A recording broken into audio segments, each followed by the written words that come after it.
무다지 썰전, 오늘은 그 미용, 그리고 한방 의료기기 전문 기업이죠.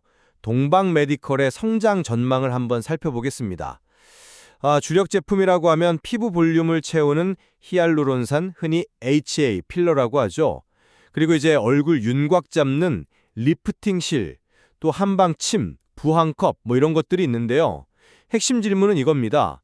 동방메디컬이 과연 2028년까지 매출 2,500억 원, 그리고 영업이익률 30%, 이 야심찬 목표를 달성할 수 있을 것인가? 저는 상당히 긍정적으로 보고 있습니다. 글쎄요, 저는 그 목표 달성이 뭐랄까, 결코 쉽지만은 않다고 봅니다. 네, 잠재력이야 있겠지만 그걸 현실로 만들기까지는 넘어야 할 산이 좀 많아 보입니다. 저는 동방메디컬의 그간의 성장세, 또렷한 전략에서 가능성을 좀 보는데요. 지난 4년간 보면 연평균 성장률이 25.9%, 특히 미용 부문은 34.5%로 또 높았거든요. 이건 뭐 강력한 성장 동력을 이미 보여준 거 아니겠습니까? 그리고 핵심 4개국, 그러니까 미국, 브라질, 인도네시아, 중국, 이 네 곳을 중심으로 한 글로벌 확장 전략도 아주 구체적이에요. 각 지역에 좀 힘있는 파트너들, 예를 들면 중국의 신양그룹이나 IMEK, 브라질의 PHD, 미국의 베네부사 같은 곳들이죠. 이런 것들과 손잡고 시장을 공략 중이고요. 특히 제가 주목하는 건 이미 많은 해외 인허가를 확보했다는 점이에요.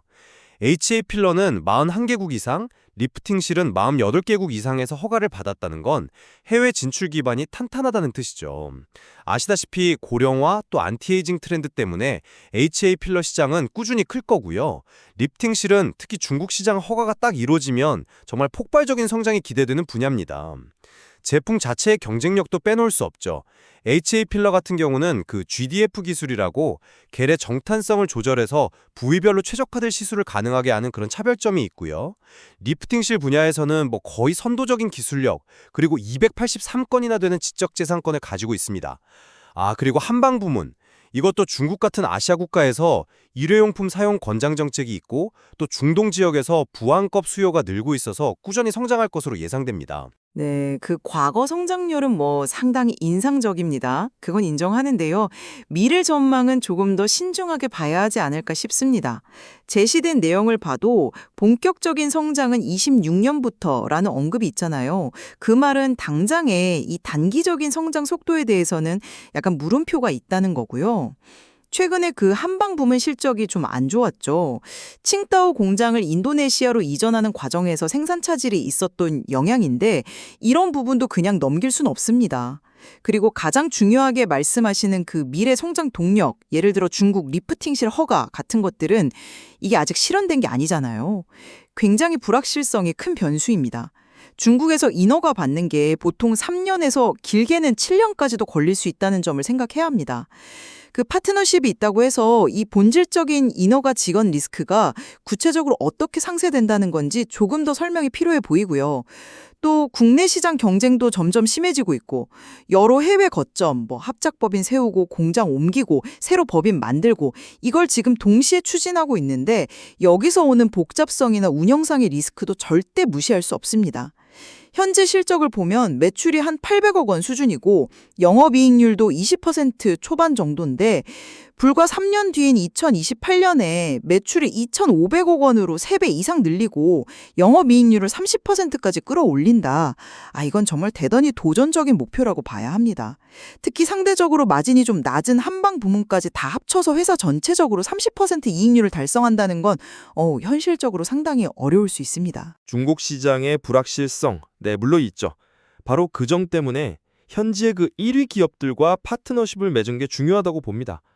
HA 필러는 중국 최대 온라인 미용 플랫폼 신양그룹하고 합작법인 JV를 만들어서 이미 강력한 유통망을 확보했고요.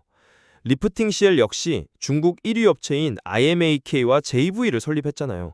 이건 허가만 받으면 바로 생산하고 판매할 수 있는 체계를 미리 딱 만들어 놓은 겁니다. 이게 인허가 리스크를 줄이고 시장 진입 속도를 확 높이는 아주 효과적인 전략이라고 생각해요. 그 파트너십 자체는 물론 긍정적이죠. 근데 그게 있다고 해서 인허가가 지연될 가능성 자체가 없어지는 건 아니지 않습니까? 그게 여전히 핵심 리스크라는 겁니다. 만약에 허가가 예상보다 늦춰진다면 그 IMAK와의 시너지 효과도 당연히 늦춰질 수밖에 없는 거고요. 결국은 허가라는 우리 통제 밖의 외부 변수에 성장의 어떤 열쇠가 달려있다는 점이 좀 불안한 요소입니다. 중국 시장의 불확실성도 문제지만 저는 오히려 이 동시다발적인 해외 확장 전략, 이거 자체의 실행 리스크가 더 크게 느껴집니다. 글로벌 확장 전략의 실행 가능성도 저는 높게 봅니다.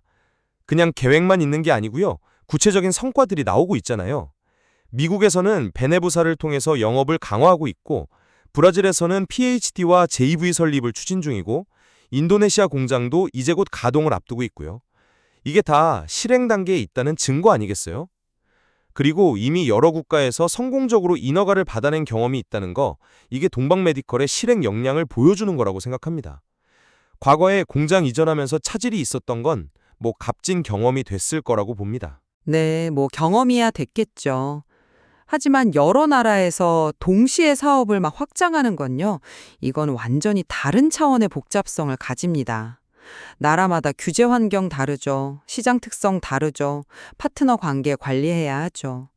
고려해야 할 변수가 정말 기하급수적으로 늘어납니다. 과거의 그 생산 차질 사례는 이런 대규모 동시 확장이 예상치 못한 운영상의 어려움에 부딪힐 수 있다는 걸 보여주는 예시일 수 있습니다. 자원을 어떻게 배분하고 관리 역량을 어떻게 발휘할지가 정말 큰 시험대가 될 겁니다. 실행 리스크에 대한 우려, 네, 이해합니다. 하지만 제품 자체의 경쟁력이 충분히 뒷받침된다면 극복 가능하다고 봅니다. 특히 리프팅실 같은 경우 동방메디컬은 정말 선도적인 기술력을 가지고 있고 임상까지 진행하면서 효능과 안전성을 계속 입증하고 있거든요. 특수한 니들 제조 기술이라든지 자체 생산 시설을 갖춘 점도 품질과 원가 경쟁력의 기반이 되고요. 또 14개 주요국에 확보한 특허는 후발주자들한테는 상당한 진입장벽이 될 겁니다. 안티에이징 트렌드가 계속되는 가운데 필러보다 더 빠르게 성장하는 이 리프팅실 시장의 잠재력을 생각하면 기술적인 우위는 정말 강력한 무기가 될 거라고 확신합니다. 필러 기술은 근데요, 요즘 보면 업체 간의 기술 차별화가 점점 좀 어려워지고 있다, 이런 평가도 있습니다.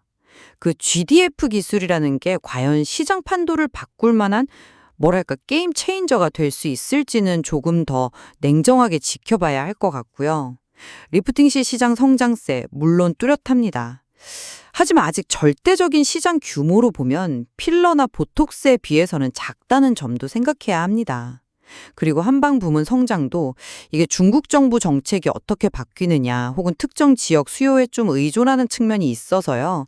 아주 안정적인 고성장 동력으로 보기에는 변동성이 좀 크지 않나 저는 그렇게 봅니다. 네, 종합적으로 판단해 볼 때 동방메디컬은 명확한 글로벌 전략, 또 강력한 현지 파트너십, 성장하는 시장 기회, 그리고 차별화된 제품 경쟁력, 여기에 다수의 인허가 확보라는 이런 긍정적인 요인들을 두루 갖추고 있다고 생각합니다.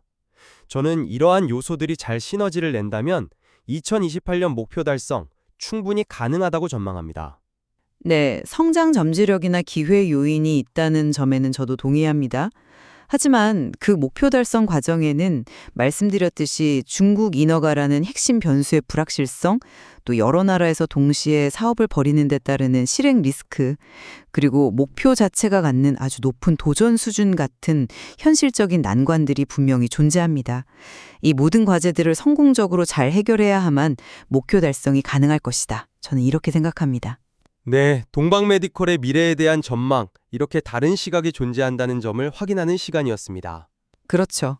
오늘 저희가 나눈 이런 긍정적인 요인들, 또 잠재적인 위험 요소들을 바탕으로 시청자 여러분께서 동방메디컬의 미래 가치를 좀 더 균형 있게 판단하시는 데 도움이 되었기를 바랍니다. 어쨌든 지속적인 관심과 분석이 필요한 기업임은 분명해 보입니다.